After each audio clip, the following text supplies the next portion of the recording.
Welcome to Embargoed, intelligent talk about sanctions, export controls, and all things international trade. I'm your host, Tim O'Toole, and with me today is one of our regulars, Melissa Burgess. Melissa, welcome back to the podcast. Thank you, Tim. Great to have you here. So today, since it's September in Washington, we are going to talk about back to school. So this is the back to school episode where we're going to talk about something that happened in August, just before the back to school time, although that is, I guess, back to school time for some people. My daughter started college in August. So some people go back to school then. And we're going to talk about universities and export controls. We're going to talk about a few other developments as well. BIS came out with some new rules related to a few types of advanced technologies. And we're going to finish by also talking about some changes that BIS has made to the voluntary self-disclosure process, although I think when we get there, we'll probably talk about how that was just a consolidation of changes they've made over the past couple of years and inclusion in the regs, but we'll see when we get there. But before we do, we did want to talk about some upcoming events. So I will be talking in Columbus, Ohio with the Export Compliance Training Institute, which Scott Garrity is the president of, and he's been on the podcast before. But I'll be out in Columbus talking about university and export controls, which is one of the topics for today. It's in Columbus at the Ohio State University. It is sold out at this point, but I think there is a waiting list, so if people want to try and attend, please do. I think it'll be very interesting. It's a 3-day course on export controls as they apply to universities that covers both the EAR and the ITAR. Also, we have a few events coming up on the podcast. So we have today's podcast, but we've got 3 of them planned. So I thought I would roll a couple of them out. Melissa is going to join me for another BIS episode with Don Pierce at some point, former BIS agent Don Pierce, where we're going to talk about export enforcement. We also have Laura Deegan will come on and we'll talk about kind of how the upcoming elections in the U.S. may affect U.S. sanctions. And so, take care to look out for that. And then we also are planning an ITAR monitorship episode. I can't give out all the details yet, but hopefully it will come together and it will be about ITAR and compliance agreements or consent agreements and special compliance officers. So those are in the works. And then finally, we have an event here in Washington, October 10th, that folks should put on their calendars that will also deal with a couple of panels on U.S. sanctions and export controls in the light of the coming elections and the recent elections in Europe. So put all of those things on your calendar and join them. But with that, let's get started. In August, BIS put out an announcement about a couple of new resources that they'd added. I think there was a compendium and a compliance note, and then also referred back to a memorandum that Matt Axelrod had put out in October of 2022 at BIS that really was focused on universities and export controls. So we wanted to really start and spend most of the time today talking about universities and export controls. And with that, I'll turn it over to you, Melissa, to talk a little bit more about what BIS did last August. Sure. So in August 14th, I believe, BIS published a compendium of resources and a compliance note, the latter largely focused on what some university-related voluntary disclosures have revealed, some trends, some common elements, and some common efforts the universities have undertaken to address those violations. This publication is kind of the next stage in an effort that's really started in about 2022, I believe, when BIS kind of stood up an academic outreach initiative, and it identified about, I believe it was 20 kind of target universities that engaged in kind of high profile, therefore high risk activities, largely relating to DoD research or other government funded research.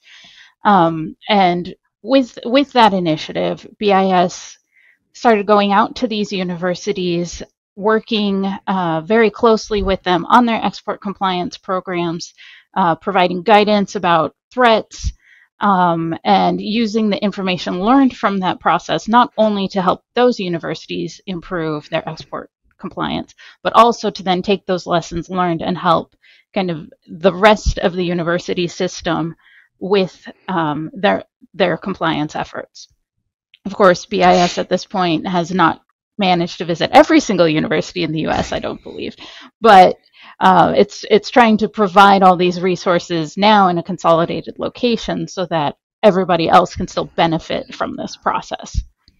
It's interesting. I mean, so this initiative focuses on an issue that has been bouncing around in some form or other since at least 1985. I mean, back in 1985, President Reagan put out a national security directive that basically tried to balance two competing interests that are still at play here. And I think this one highlights the threat that malign foreign actors will try and use the groundbreaking research that is conducted at our universities for their own purposes. That's one interest. But the other interest is that the more that the government starts to kind of try and restrict and limit research that's going on at universities, the worse it is for research. I mean, that is not the sort of environment in which cutting edge developments can take place, because researchers share information, they work together, they build, slowly on the findings of others. And I think that the government has been trying to balance those two interests for many, many years. This effort that you're talking about, Melissa, is kind of an effort to say, hey, we're worried that there's too much openness and not enough focus on kind of controlling what is supposed to be controlled. Or taking it from a slightly different angle, we're less worried about the openness and more worried about how that openness is being exploited by, some maybe national security risk posing actors. So, for instance, as university export control officers are very well aware, a lot of what happens at a university actually is excluded from export controls, at least if the applicable controls are the export administration regulations. So right. At least the results and often parts of the process of what happens at a university, they either fall under a published exclusion or course catalog, academic instruction exclusion, or fundamental research, of course. But that doesn't mean everything that's associated with those various exclusions is itself excluded. So if you're sharing controlled information, controlled technology or software to prepare for the fundamental research, or in the course of that fundamental research, maybe that software or technology itself doesn't come within the exclusion, it remains controlled. And so the challenge for the compliance teams in these scenarios, and of course the researchers themselves, is understanding where that line is between excluded and controlled, and keeping track of that line as it moves and as the research project as it develops, as they break new ground and then discover, well, to go to the next stage we need to do X, Y, and Z, which means, wait, are we still within or are we without? Oh, now, there might be commercial applications for this. Are we still within the research, the fundamental research exclusion, or are we having to rethink how the compliance plan has to work going forward? No, I think it's a great point, and I think it, just that discussion highlights some of the challenges, the special challenges in the university context for compliance. Because on the one hand, universities have a commercial aspect. That is that they're a business that gets items in, sometimes may send items out of the United States. So they deal with people, so they have screening issues. So they've got the normal compliance issues that any other business might have. Maybe not as many as a company that exports high-tech stuff out of the United States on a regular basis, but it's got some of those issues. On the other hand, it's got issues of compliance with respect to research and development that implicate deemed export issues, implicate actual export issues because of the sharing of information across international borders. And then to make it even harder, there's special rules that apply to the universities because of this issue that we were talking about, which is, on the one hand, we want openness. And so concepts like you talked about in terms of fundamental research, like the whole fundamental research doctrine is designed to exclude from export control regulations fundamental research. On the other hand, it has limits because you don't want to exclude proprietary information or information that is not intended to be published from from the EAR, because that is the sort of thing that malign foreign actors might want to get their hands on. And they get this special challenge where you have to try and it's a special exclusion that is designed to help, but it makes their jobs harder because they have to figure out, well, what's fundamental research and what's not, when is something published and when is it not. So it does create challenges.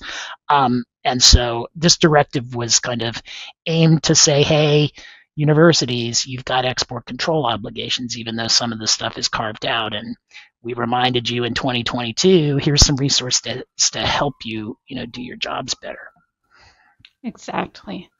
And one additional aspect of the problem here is back to the exploiting these exclusions is there are very legitimate reasons to encourage information being made publicly available.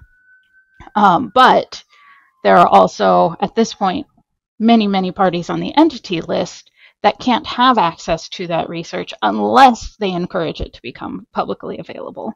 And so some of them are definitely reportedly finding ways to do that. So they aren't necessarily maliciously trying to violate export controls. Instead, they're trying to follow at least the letter of these controls and say, hey, we can access it if it's publicly available, if it's published. So please, here's some money, here's some resources. Let's engage in this fundamental research together. We want to sponsor certain research. Sometimes this is at a university, sometimes it's more at a scientific nonprofit or something in that kind of similar vein.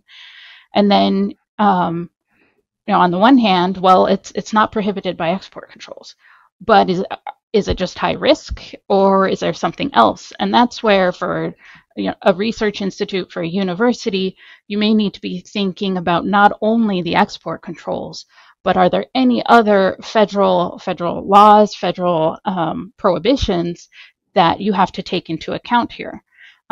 So some of that comes from the National Security Memorandum on government-funded research. So about 3 years ago, I believe, the president, no, it's more than that now, but the president issued, the president issued National Security Memorandum to counter malign foreign influence in government-funded research. There's been a whole slate of guidelines issued both by the White House and various other federal government agencies in response to that. There have also been a significant slate of provisions coming out of National Defense Authorization Acts over the last several years. Some of them are more list-based and a kind of forewarning measure, not necessarily a prohibition yet. Some of them do have prohibitions tied to them. For instance, DoD has published the Section 1286 list, I believe it's called, pursuant to one of the NDAAs. And basically, if you, a researcher, a university, are engaged in collaborative research with an entity on that list, DoD may not be able to award you a research grant, or may only be able to do it subject to very limited restrictions and mitigation measures.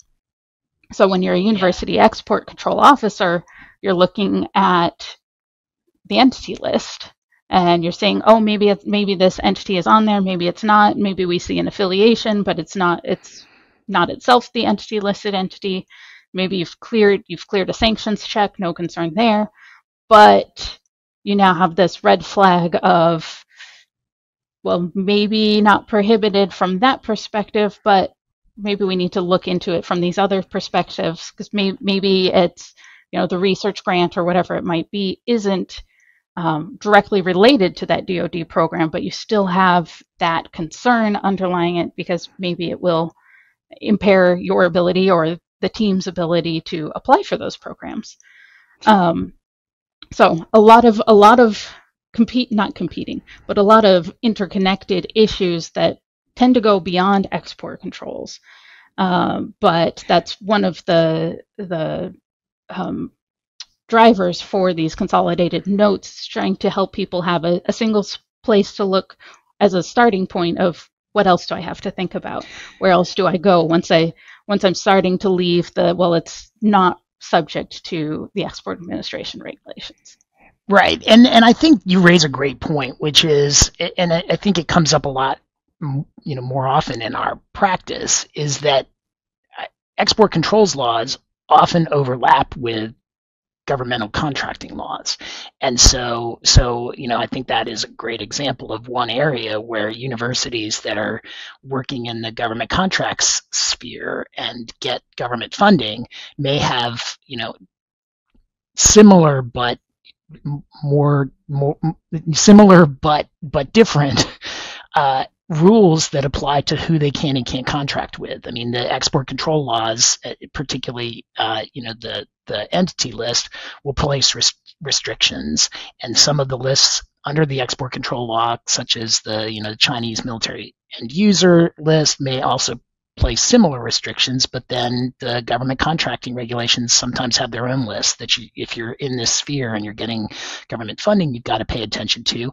We also have been talking, because this was prompted by BIS, about the export administration regulations, but some government or some university research can trigger ITAR controls. And so, a couple of years ago, DDTC, the State Department agency that is responsible for administering the ITAR, came out with some materials that are similar to the ones BIS put out with respect to university obligations under the ITAR, and creating a risk matrix that tried to identify university-specific risks that the ITAR poses. And so it's a great point that you can't just comply with the EAR in this area. You've also got to make sure you're complying with the ITAR and whatever, government contracting regulations and presidential memoranda that have come out that have placed additional restrictions on who you can deal with and what sorts of things you can, what sorts of information you can share. And raising the ITAR is really important for those universities that have a foot in both export control worlds, because the release mechanisms are not the same. They have a lot of similarities, but there's not an automatic release all the time by saying, I'm just going to publish it. So that can be perhaps one of the biggest challenges for implementing an export compliance program or a technology control plan specific to certain research initiatives, is making sure both the program and the training for everyone involved clearly explain, this is ITAR and this is what applies, this is under the EAR, this is the release mechanism, and if there are any questions, stop, don't pass go. Because you can't say, it's going to be published, so we'll be okay. Well, if it's subject to the ITAR, again, publishing isn't an automatic out, so maybe you won't be okay. Well, you've kind of touched on one area that university compliance officials need to keep their eyes on, which is classification. Why don't you talk a little bit about some of the ways that compliance folks at universities can address some of the issues that we've talked about? Because it's not just a matter of, this is hard, so what are we going to do? I mean, there are some best practices that are out there that they can kind of look to try and figure out, how do I do my job better? Yeah. Well, like any commercial entity, and the export compliance team for any commercial entity, you'll look at what are your major areas or major fields. And you'll look both, again, at that academic side. So we know we have certain research institutes. We know we've got a biotech program that's does a lot of work, but we'll also look at the kind of commercial export control side of this too. So, we're a university maybe with some overseas campuses, plus just we have foreign students, foreign person employees here on campus. We have certain controlled items that are maybe necessary to the general running of the university, or at least the general running of certain labs in the university. So you'll identify the known and more easily knowable world of risk areas and export control regulated areas. But then you, in some ways, unlike a commercial entity, at least unlike one that doesn't have a R&D enterprise, you have to constantly be on the lookout for those new developments, the new grants that come in, the new giant donations to start a new research center to cure cancer, what have you.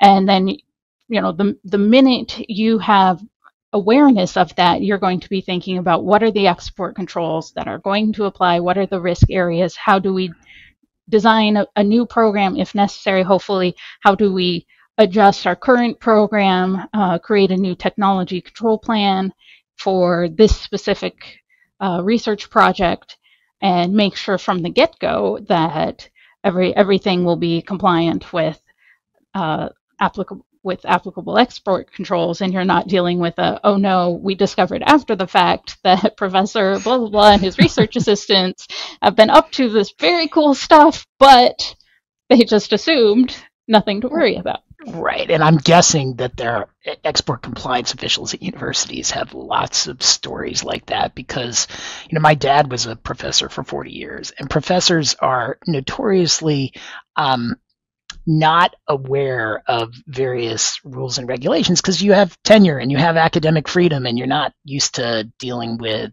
people telling you, here's all the little forms and other things that you have to comply with. You just kind of live in the clouds and do your work and think really hard and it'll all work out, which is kind of a compliance official's nightmare. So one of the things in the compliance note that I think was very helpful, and that also, OFAC did something similar a few years ago with its framework for compliance commitments, was that they created a list of kind of common ways that are common violations that they see through voluntary self-disclosures or even enforcement actions generally.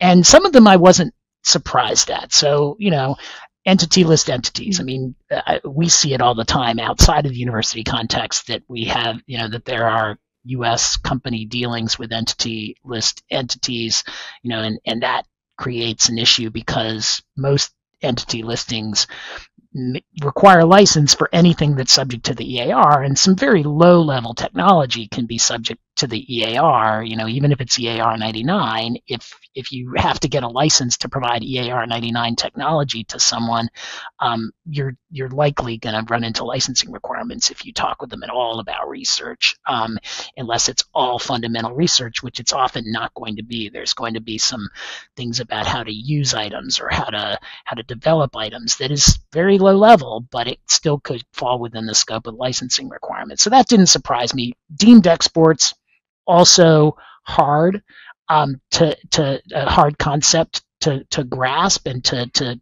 take control over, just because, as I'm sure listeners know, I mean, a deemed export, it occurs when controlled technology is transferred to a foreign person. It's treated as an export. It's deemed to be an export to that foreign person's home country. And so if a license is required to send the item or the technology to that foreign person's home country, then a license would be required for the deemed export. And so that is a challenging concept. It requires, as you just pointed out, Melissa, close controls and close consideration of what technology you have and how it's controlled and who has access to it. And so it's not surprising. It's a complicated concept, and it's really hard to manage from a compliance perspective. Companies do it well, but it is one that's been a big learning curve. But I think that is a challenge. It didn't surprise me to see that getting messed up. And then there's some common license exceptions that are not complied with quite often, and that didn't surprise me either. But what did surprise me, at least in terms of the scope, was this whole idea of biohazards being kind of shipped across international lines, and that not only commonly happens, but commonly happens with items that require a license. I will say that that's the one that surprised me, because kind of hard exports are ones where I think that it is easier to understand that there could be a lot of rules that apply when you start shipping things overseas, especially with things like biohazards, but apparently not. Yeah. So that was also something that jumped out at me. Again, if you're working, for instance, on DoD research and it's clearly relating to a weapon or a vehicle system or cyber something, right. then you're probably more likely to automatically say, okay, I'm going to need a license, or I'm at least going to have to check. But some of those biohazards, a recent case involving fruit flies, would your automatic reaction be, I need an export license for fruit flies? Probably or at least not, to think about unless it, you've right? been there, done that. So. Right. Well, that's true. Fruit flies is one where you'd think, yeah, I mean, why would you need an export? I mean, you drive across an international border, you might have fruit flies in your car. And what are you going to be able to do about that? They weren't just any old fruit flies, but but still. Yeah. But yeah, I mean, but I found that very helpful, because I think, one of the challenges in our practice is there's so many rules to comply with in the export controls context, and trying to explain to clients, when you have a real problem, and when you have okay, that you do need to fix that, but it is not something that is kind of earth-shattering, is sometimes a challenge. And so, with BIS essentially giving you the teacher's notes where they're saying, here's what we see a lot, and you really should, if you have limited resources and you can only fix so many things, look for these first. And so I always find these very helpful. And again, a lot of them were not surprising. We see a lot of these cases, but the biohazard one was a little surprising. But then, I suspect that it was related to an enforcement action that BIS had relatively recently, that did involve the fruit flies, but it wasn't just fruit flies.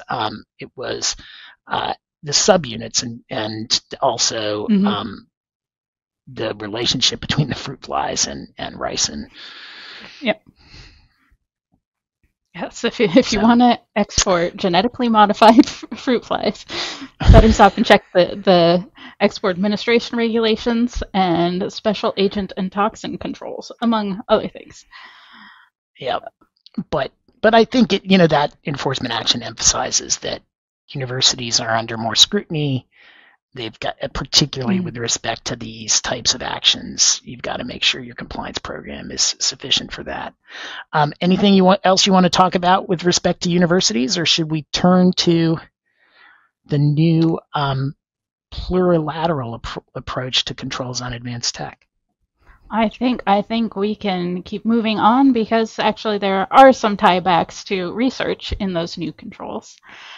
So approximately a little over a week ago now, on September 6th, BIS, kind of as a surprise, published some new plurilateral controls on advanced tech, particularly quantum, but wrapped into the rule were a few new and amended controls on some semiconductor-related items, and then some advanced 3D printing technology. So the kind of backstory for this new approach is that the U.S. has a preference for multilateral controls when we can.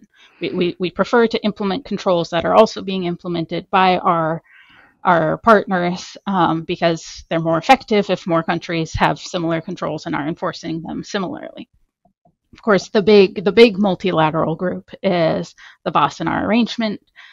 Russia is a member of that arrangement, has been for years, continues to be, and because that's a kind of consensus group, there isn't consensus on everything at the moment. So BIS was juggling that, the mandate and preference for multilateral controls against well, we're kind of blocked there, but how else can we go about implementing controls that aren't just unilateral?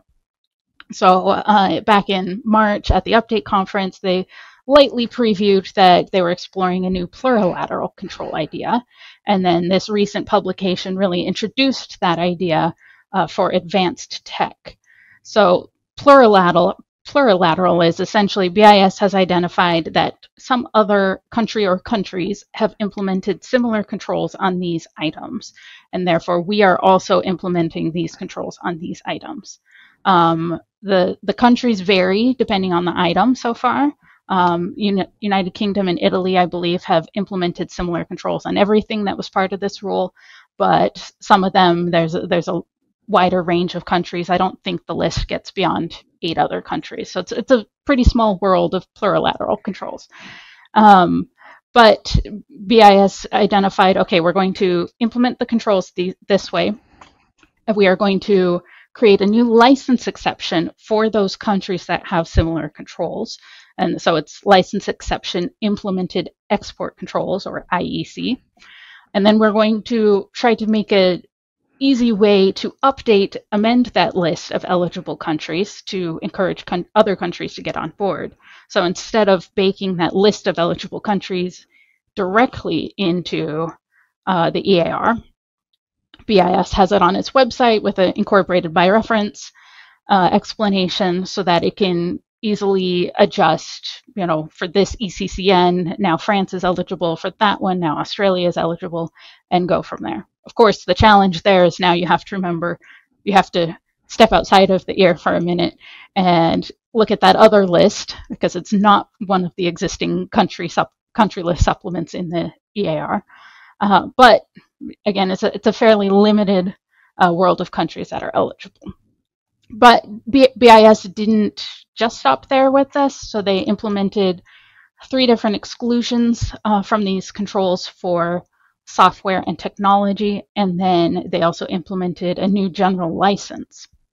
And the kind of driver behind all of that is, especially in the field of quantum, a big part of the talent base for all that research and development is foreign persons as defined under the controls.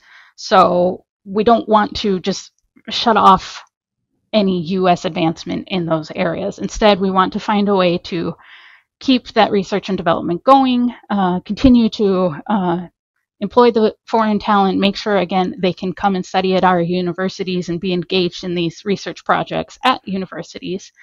But we still want to know kind of who's doing this and who's getting access to this. So under the general license, there's a reporting requirement to report, who's had access to some of this technology. And there are exclusions for D1, D5 countries from some of this, or the reporting requirement applies to D1, D5 countries for some of this. So again, generally higher risk arms embargoed countries, China, Russia, Belarus. But a lot of moving parts, a lot of new mechanisms or slight adjustments to existing mechanisms. And the rule also included 18 new ECCNs that are part of this plurilateral approach. So kind of in the 900 series ECCNs, but not anti-terrorism only controls, not unilateral controls. Yeah, I mean, that to me, that was the. So I think it's important to emphasize what you said, which is Wassenaar includes Russia because of the relationship between Russia and much of the rest of the world, or certainly with the U.S. and the NATO countries at this point. Any kind of advancement or any changes to the Wassenaar rules are potentially controversial and can be stopped by Russia. Because, for example, if you want to add new relatively strict controls on quantum computing or chips or additive manufacturing, which this rule also included, Russia is those rules are likely to be hostile to Russia from a licensing standpoint. So you're not going to see Russia go along with those, which means Wassenaar can't do anything. And so this seems to be kind of a workaround of Wassenaar, which is to say the U.S. wants to keep have its export controls rules keep up with changing technology. And so they basically did this by adopting a bunch of what they call plurilateral controls, but which are really unilateral controls, and they're even numbered as unilateral controls. And as a, one of the things that I liked about the pre-new announcement world was, if I saw a 9 as the third number in an ECCN, I basically knew that the licensing requirements were relatively low. I mean, it was mostly, I actually don't even know of a situation where those, if you had a 9, it wasn't limited, the licensing requirements weren't really limited to the embargoed countries. So you had a pretty lenient licensing regime if you had an ECCN with a 9. All of these new ECCNs, because they're unilateral, have a 9, but the licensing requirement is to almost everywhere. So Canada is included in all of these licensing requirements, and so you have this, very restrictive ECCN, at least on its face. And then this, as you said, a general license that allows a lot of things with respect to deemed exports, so that makes it a little more complicated and different than other areas. And so it used to be when you'd see a 9, you'd think, oh, this is going to be pretty simple, probably no license required for anywhere but the embargoed countries. And then, maybe there's some end user restrictions that in kind of high risk countries like China or Burma or those sorts of countries, but not something where you are going to have a licensing requirement all the time, and then this license exception that only applies to named countries. The countries are very small at this point. It also, I think, one thing to think about is how that affects CFIUS, because under the CFIUS regulations, you've got critical technology is defined as anywhere, if the investment is coming from anywhere that it would require a license to send that technology to. For these new items, they presumptively require a license to everywhere. And even though they have this kind of broad license exception that might apply, and once a country adopts those controls, presumably would apply, that won't take the item out of the definition of critical technology, because the definition is it wouldn't require a license or a license exception to get to that country. And so essentially you look at it without the license exception, and the licensing requirements apply to everywhere. So all of this stuff is going to trigger mandatory CFIUS filing rules, unless I'm missing something. Yeah, well, the critical technology definition, when it's looking at the export administration regulations, very, very clearly specifies when items are subject to multilateral controls for certain reasons, including national security, or when they're subject to unilateral controls for certain reasons, including regional stability. So this new export control package said national security worldwide, but it's not multilateral, it's plurilateral. CFIUS hasn't updated the regs to address how it wants to handle that yet, but it probably doesn't need to, because all these items, again, they're newly controlled for national security worldwide and for regional stability worldwide, and that's the CFIUS hook here, is all of these new technologies. They're controlled for regional stability worldwide now. And again, unless CFIUS updates its regs to look, for instance, at license exception implemented export controls, there aren't any license exceptions that qualify for CFIUS purposes as a release from a mandatory filing if you've hit a mandatory filing trigger. So again, a lot of details to look at. A lot of details to look at, but to make it simpler for people, who may not do a lot of CFIUS work, a CFIUS filing would be mandatory for any product within these ECCNs, because if the investment is going to a company that makes any product within these ECCNs, then the filing would be mandatory, even if that country is one like Great Britain or Italy, for which there's a license exception that essentially repeals the licensing requirement, right? Automatically. I mean, there are no, for that license exception to apply, if you're in that country, there's no other requirements of that license exception. So you don't need a license. As soon as you say I'm shipping it to Great Britain and Great Britain is within, IEC, then you don't need a license.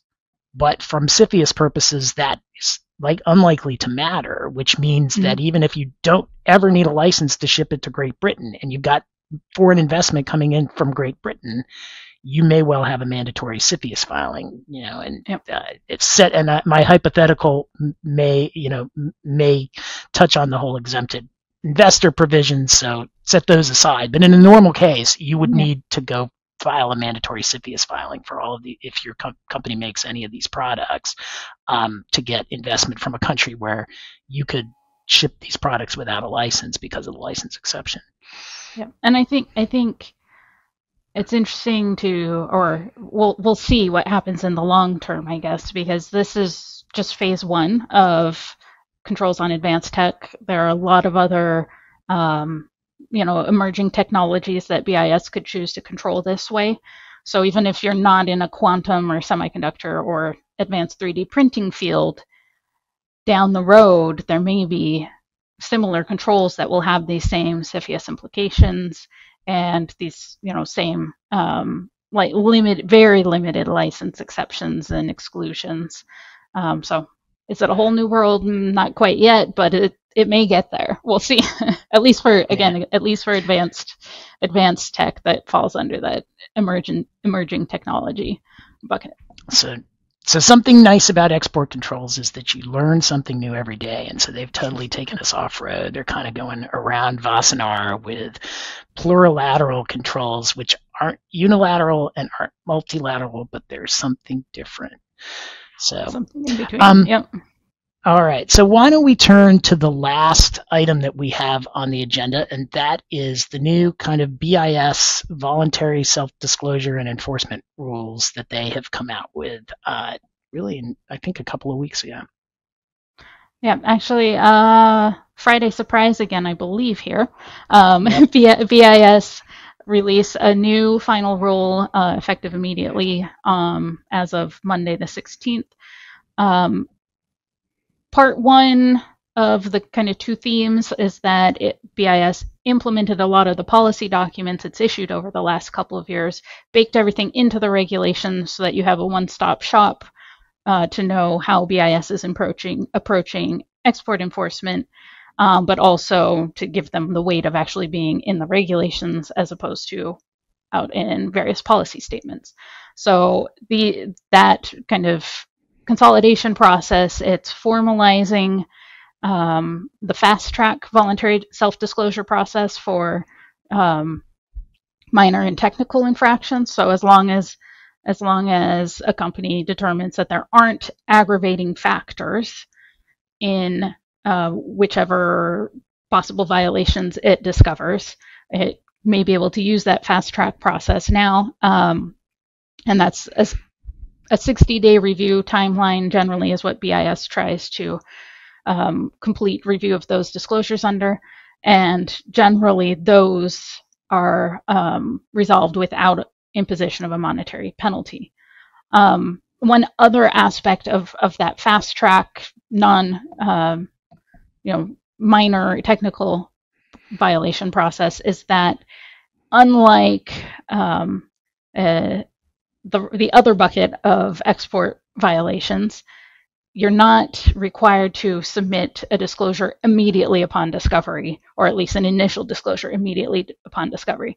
BIS has confirmed you can do a quarterly look back and say, okay, we discovered we had these errors in maybe valuation or incorrectly citing a certain part of a license exception. We said B2 instead of B3 under license exception ENC, but it was clearly eligible. So maybe that's your minor technical infraction. You look at you do a quarterly look back, and you can disclose them all at once, not have a slow trickle of constant ones as you discover the issue. So a lot of those changes aren't necessarily groundbreaking at this point because they've been out there in policy documents for about two years now. But along with that, BIS added in a few changes that are a bit more surprising and weren't necessarily part of policy statements, even if they were being worked on in practice or being employed in practice. So some of those include BIS has changed some of the language about what it can and can't look at in terms of its historical review of a company's export compliance. So it used to be that BIS would not consider a history of anti-boycott violations when it's looking at a history of export violations. That exclusion has been deleted. So BIS now, if it deems relevant, it can look at those the history of anti-boycott violations. Also, BIS the regulations used to clearly state that historical look back would be limited to the last 5 years. And now that 5-year limitation has, again, gone its merry way into the sunset. And finally, BIS confirmed that when reviewing criminal convictions, so the submitter is criminal history, it's not going to look just at actual convictions. It will also look at deferred prosecution agreements and non-prosecution agreements.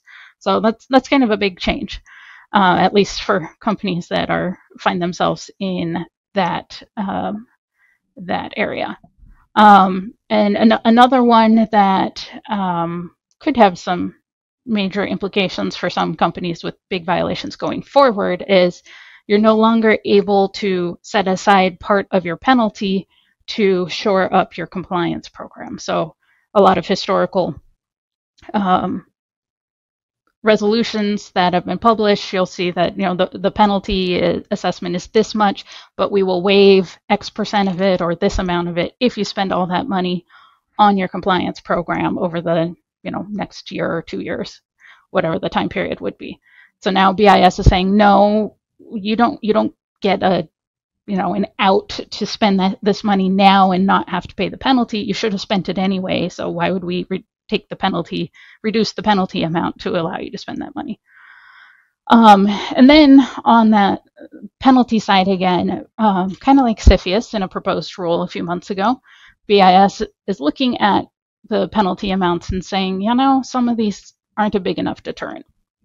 So some of the pre-existing penalty caps for both non-egregious voluntarily disclosed and egregious not voluntarily disclosed violations, those caps, some of them were fairly low. BIS is saying, no, we're not going to keep doing that anymore because it doesn't encourage a company to stop the conduct at issue. Instead, for voluntarily self-disclosed non-egregious cases, the new penalty limit is going to be 1/2 the transaction value. So there won't be a specific dollar value. Instead, it's going to be tied to your transaction value. And then similarly, non-egregious with no self-disclosure, your penalty is now capped at the full transaction value. And then for egregious cases, instead of looking at the transaction value, the maximums will be the applicable statutory maximums, which are subject to adjustment for inflation. So right now, with a voluntary self-disclosure, but it's egregious, your statutory maximum is 360-ish thousand. So the maximum would be half that because it's non-egregious. So more flexibility to impose fines. Does that mean we're going to start seeing a lot more fines? Hard to say, probably. We're probably going to see bigger fines, but right. But there are mechanisms for resolution without a fine still. So it didn't do away with that. So it'll be interesting to see how this plays out. I have a couple of thoughts on it, but I think a lot of this discussion we can save for when we have Don Pierce on the podcast in a couple of weeks or months, because he's longtime BIS enforcement person. I'd love to hear kind of his take on this, but I will say a couple of things strike me as potentially unwise. The first is this idea of not allowing a company to put money into its compliance program and then get that amount off the penalty. That, in my view and in my experience, that is really a great tool to get compliance departments the resources that they need. it essentially tells the company, you're going to spend the money anyway. You might as well spend it on compliance. And yes, in a perfect world, they just spend it on compliance anyway. But that is not the dynamic that I generally see between what the company would call the money-making part of the business and the cost center that is compliance. So it's really hard for compliance programs to advocate for themselves to get more money. And the fact that the company has already paid a big penalty is not likely to make them say, well, we'll spend a lot more money on compliance now, because they feel like, well, they just spent it on that penalty. And but this provision where you got to pay it anyway, you might as well send it to the compliance, actually strongly encourages companies to just do that, because they're going to pay the money anyway. They'd rather pay it on themselves. And so it gives compliance officials a lot more leverage to get more resources that, most of these compliance groups need. So I don't like that. That they're doing this. I always thought that was a good thing, and it still creates deterrence, because the company views spending the money on compliance as a cost, and all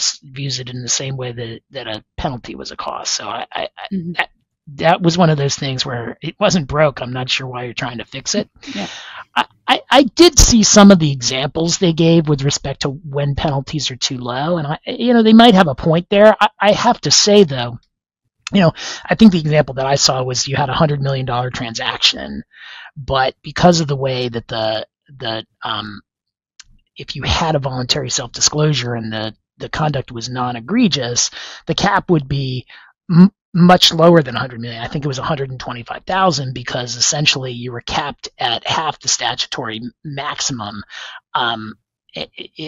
because you had a voluntary self-disclosure and the conduct was non-egregious. Now, I will say that does seem like a huge difference, right? You got $100 million, which is statutorily authorized to look to in terms of the size of the penalty, and then you've got a $125,000 guideline that says that's what the penalty is going to be.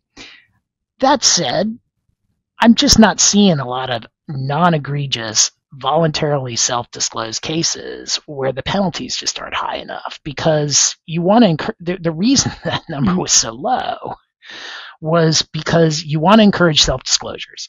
And we have that conversation with clients all the time. Like, what's in it for you? Like, the self-disclosure program is supposed to say to companies, you get big leniency for coming in and self-disclosing. Now, look, they can tweak that, but you still want to have a program that has big leniency, where the company says, if I get caught, I'm looking at 100 million.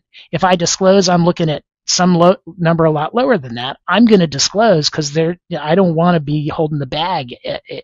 And again, there are other reasons to disclose, other reasons not to disclose, but that is the design of the incentive. And so it seems to me a little bit counterproductive to look at this incentive and say, we've got this incentive, it encourages voluntary self-disclosures, but we don't like that, because you get a bunch of leniency. And then in a non-egregious case, again, we're talking about cases in the non-egregious context that are not willful. They're unintentional, accidental, maybe even strict liability cases. And so when you're talking about those, having these huge penalties in a case where, nobody was doing anything intentionally, because if they were, you're probably going to have an egregious case, right? And if you have an egregious case, all of those limits are gone. So I get that the disparity looked big to them, and you can always tweak the disparity some, but the underlying principle that that the self-disclosed non-egregious case is too low. I mean, I do think those are not the cases they ought to be worrying about too much. Yep. Like, it's the undisclosed egregious cases that they ought to be really worried about, and those penalties were just fine. So they didn't really change those. Well, we will see how. I guess they changed them a little bit when it comes to when it comes to self-disclosed egregious cases. So maybe there's some there to that, but it did seem to focus on an issue where, when you boil it down, you're talking about the cases that are in kind of the category where leniency ought to be the highest, and they're up in the penalties, which we'll see. I mean, by just by pure cost-benefit analysis, that will discourage self-disclosure. So we'll see if they go down, because when you disclose, you face more risk.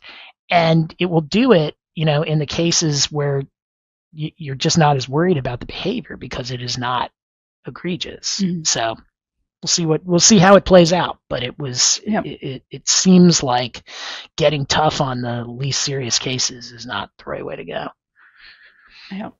I guess the other thing we'll see, and we talked about this in the prep, is we'll see how this plays out, and potentially these bigger potential penalties incentivize companies to think about whether or not the Supreme Court's decision in Jerkesi allows BIS to impose unilateral penalties without going through a jury trial process. Yep. So we'll see. All sorts of things that could happen. All right. Well, I think that is our podcast for today. We thanks everyone for joining, and thanks, Melissa, for coming on and sharing your knowledge about BIS. And we will come back with the lineup that we talked about at the beginning of the podcast, namely, we'll have a podcast on sanctions in the elections. We'll have a podcast on BIS enforcement, and hopefully we'll have a podcast on ITAR special compliance officers. So that is to come. But for now, thank you, and stay export controls compliant.